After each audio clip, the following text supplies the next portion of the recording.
Hello and welcome back to An Old Man Watches, and today I'm going to be talking about Stephen Sommers' 1998 action horror movie Deep Rising. Captain John Finnegan and his crew are hired to pilot their boat through a storm to an undisclosed rendezvous point in the South China Sea. All very mysterious. Suspiciously so, in fact, but Finnegan's not in a position to quibble given the payday that's been promised. He may come to wish he had, though. It turns out the people who hired him are underworld mercenaries, and the rendezvous point is the luxury cruise liner, the Argonautica.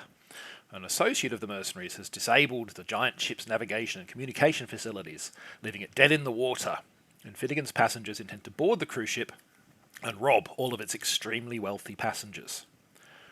After which, they will sink the Argonautica with everyone on board. So, not very nice people. Now, as you might imagine, the question of whether or not the mercenaries intend to leave Finnegan and his crew alive at the end of this hijacking is of considerable interest to the captain. Perhaps he should have asked a few more questions earlier, hey?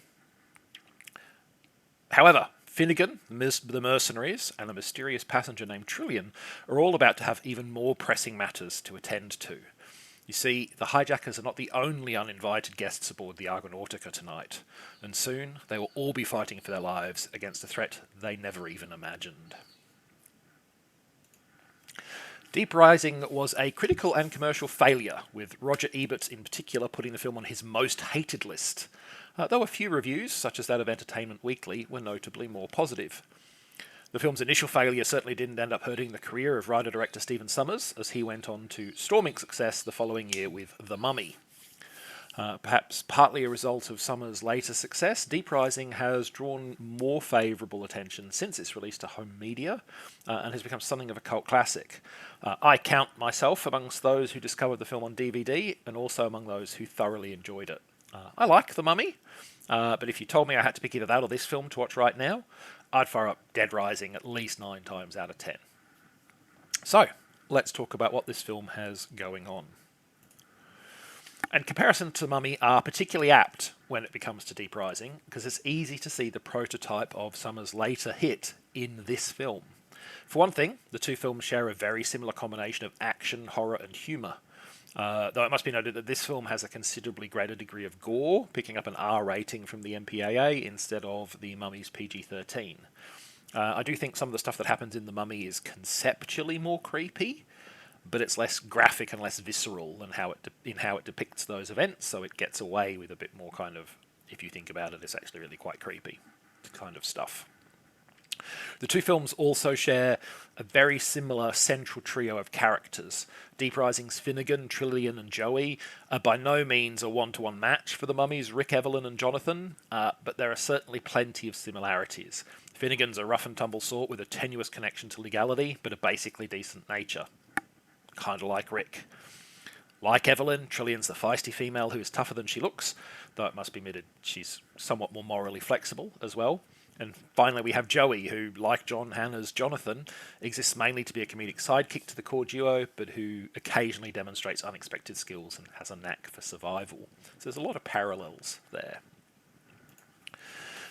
Deep Impact had a not insignificant budget. It was about $40 million US dollars in 1998. That wasn't a true blockbuster even then, 25 years ago. Armageddon, released the same year, cost over 3 times as much. But it was still a fair chunk of change. Much of the money went towards the film's effects, which were of excellent quality for the period. Given they're now 25 years old, you should probably not expect them to match up to the latest MCU offering, but at the time, they were good. The impressive visuals and solid, if not exactly superstar cast, prompted one reviewer to call Deep Rising an old-fashioned B-movie with A-budget effects, and I think that's a pretty accurate summation. It seems to me that Sommers deliberately set out to create exactly that kind of project.